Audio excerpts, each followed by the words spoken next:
सोचो, 1929 से पहले इंडिया में अगर कोई गुड्स बेचना खरीदना चाहता था तो उसे इंडियन कॉन्ट्रैक्ट एक्ट 1872 के सेक्शंस 76 से 123 देखने पड़ते थे। अब प्रॉब्लम क्या थे?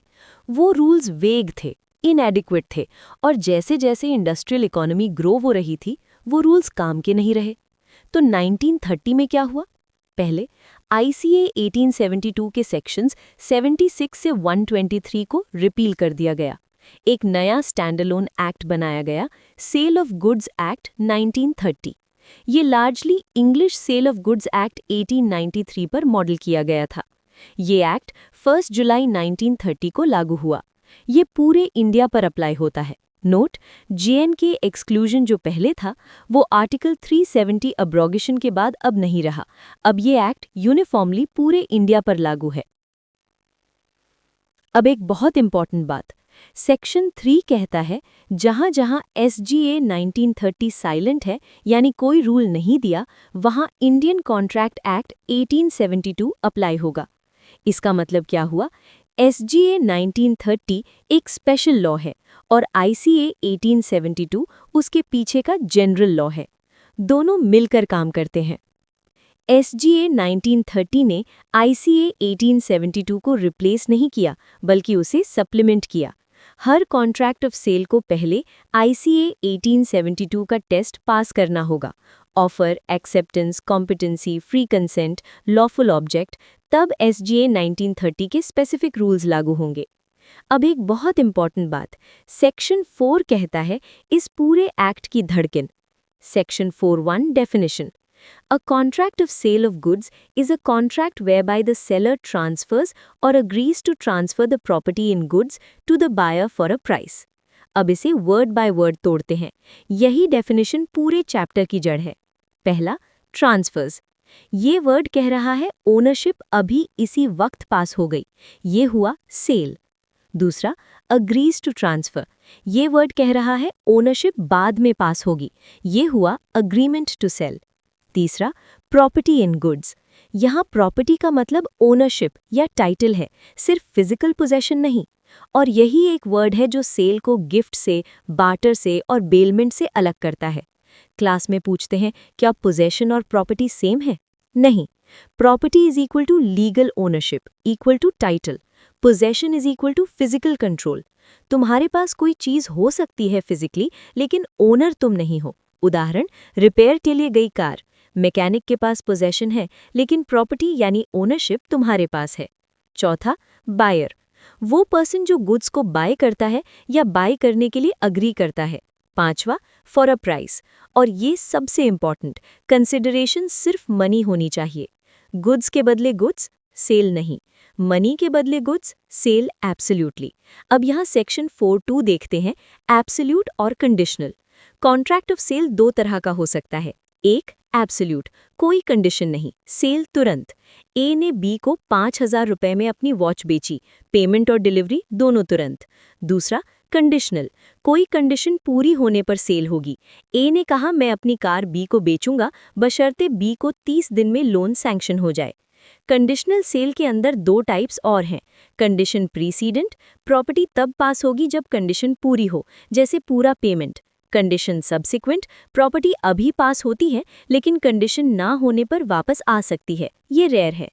Section 4(3) sale versus agreement to sale की कोर डेफिनेशन: जब प्रॉपर्टी सेलर से बायर को तुरंत ट्रांसफर हो जाए तो cell.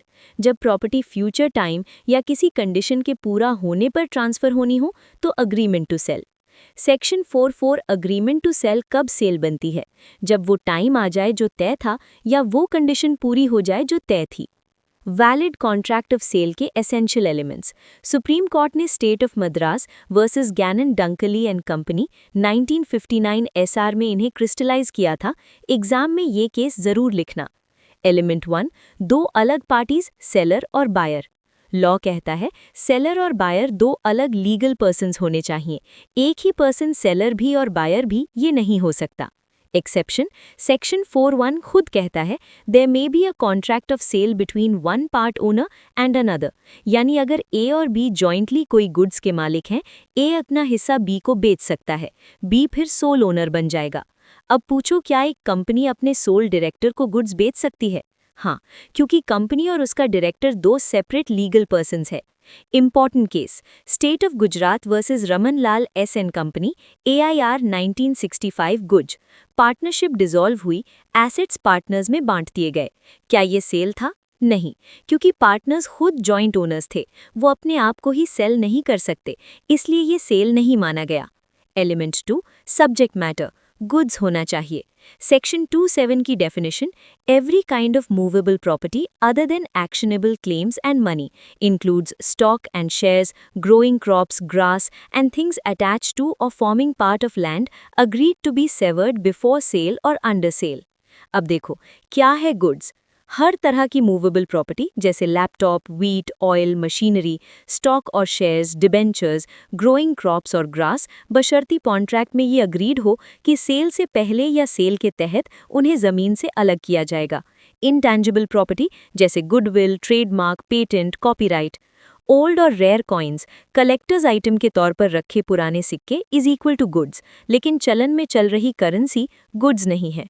Electricity is equal to goods, courts ने माना है, GST फ्रेमवर्क ने भी कंफर्म किया है। क्या है गुड्स नहीं? एक्शनेबल क्लेम्स यानी डेट्स, राइट टू सू, तुम इन्हें असाइन कर सकते हो, लेकिन SGA 1930 के तहत सेल नहीं कर सकते। Money in circulation, current currency. Immovable property, वो ट्रांसफर ऑफ प्रॉपर्टी एक्ट 1882 से गवर्न होती है। सर्विसेज, की counter intuitive point, shares movable property है, इसलिए गुड्स हैं, लेकिन एक डेट यानी एक्शनेबल क्लेम को तुम गुड्स नहीं कह सकते, भले ही उसकी मॉनेटरी वैल्यू हो। Element 3, transfer of property ownership की, सिर्फ पोजेशन की नहीं। ये एलिमेंट सेल को बेलमेंट से अलग करता है। बेलमेंट में सिर्फ पोजेशन ट्रांसफर होती है, ओनरशिप बेलर के पास रहती है। सेल में ओनरशिप यानी जनरल प्रॉपर्टी ट्रांसफर होनी चाहिए। और यहाँ एक गोल्डन रूल आता है, nemo dat quod non habet, no one can give better title than he himself has, यानी अगर ए ने चोरी की हुई वॉच बी को बेची तो बी को वैलिड टाइटल नहीं मिलेगी, क्योंकि ए के पास खुद वैलिड ओनरशिप नहीं थी। एलिमेंट 4, प्राइस, और वो सिर्फ मनी होनी चाहिए। Section 210, price is equal to money consideration for a sale of goods. Price कैसे फिक्स हो सकती है? सेक्शन 9 बताता है। 1, कॉन्ट्रैक्ट में खुद फिक्स हो, सबसे कॉमन। 2, कोर्स ऑफ डीलिंग से फिक्स हो, पार्टीज के बीच में पहले की डीलिंग से। 3, थर्ड पार्टी वैल्यूअर या आर्बिट्रेटर से फिक्स हो। अगर थर्ड पार्टी प्राइस फिक्स करने में फेल हो जाए तो कॉन्ट्रैक्ट वॉइड हो जाता है, लेकिन अगर बायर ने गुड्स ऑलरेडी रिसीव कर लिए हैं तो वो रीजनेबल प्राइस देने के लिए बाउंड है।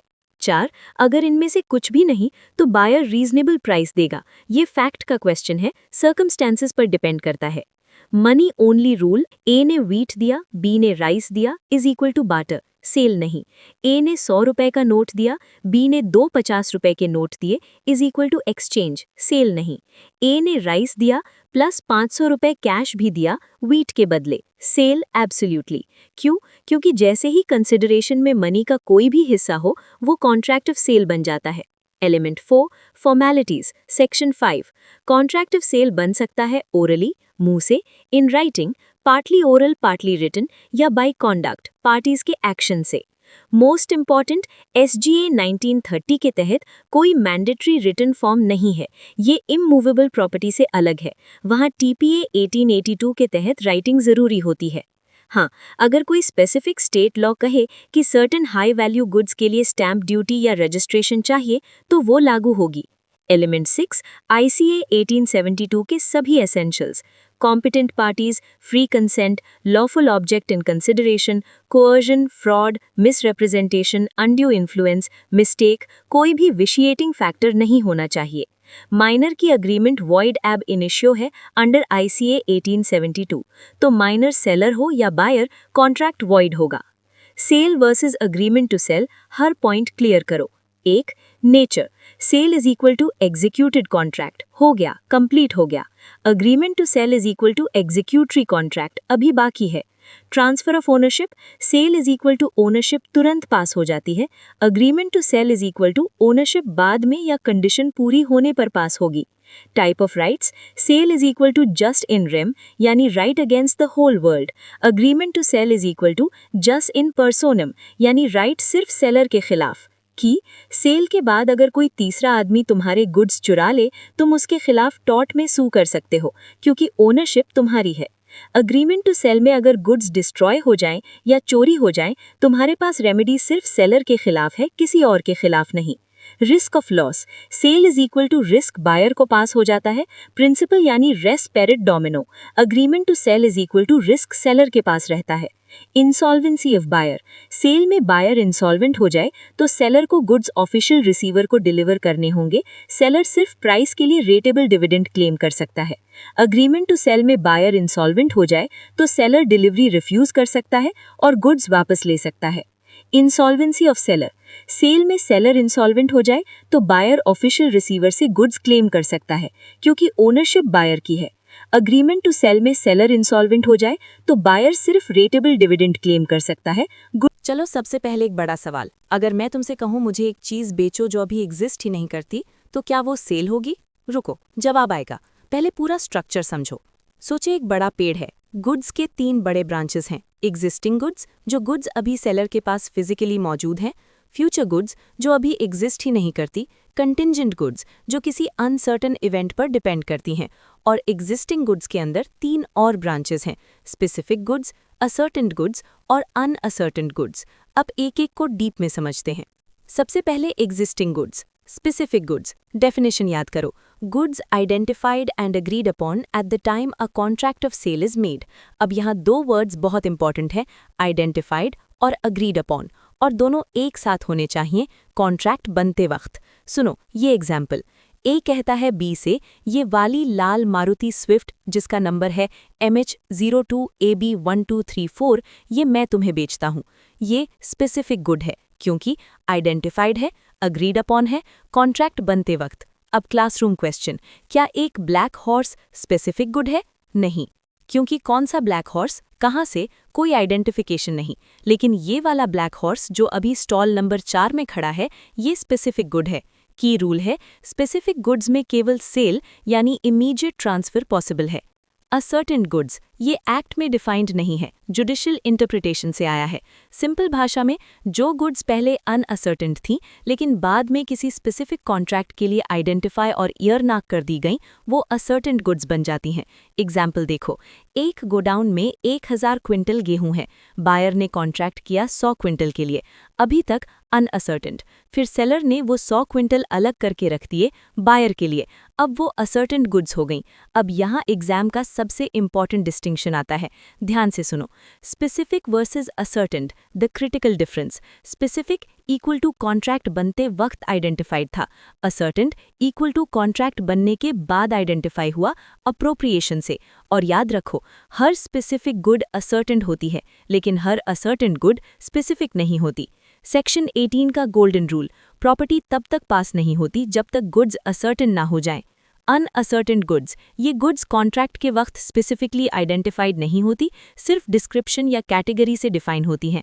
Example, 100 bags of basmati rice. कौन से 100 बैग्स नहीं पता, सेलर को फ्रीडम है कि किन्हीं भी 100 बैग से फुलफिल करे। अब यहाँ एग्जाम का सबसे शार्प डिस्टिंक्शन है, ध्यान से सुनो। अगर अनअसर्टेंट गुड्स डिस्ट्रॉय हो जाएं, इवन पूरा स्टॉक जल जाए, तो कॉन्ट्रैक्ट वॉइड नहीं होता। सेलर स्टिल लायबल है, वो कहीं और से गुड्स लाकर दे सकता था। लेकिन स्पेसिफिक गुड्स डिस्ट्रॉय हो जाएं, सेक्शन 7 या 8 अप्लाई होता है, कॉन्ट्रैक्ट वॉइड हो सकता है। ये डिस्टिंक्शन याद रहे, यही एग्जाम में पूछा जाता है।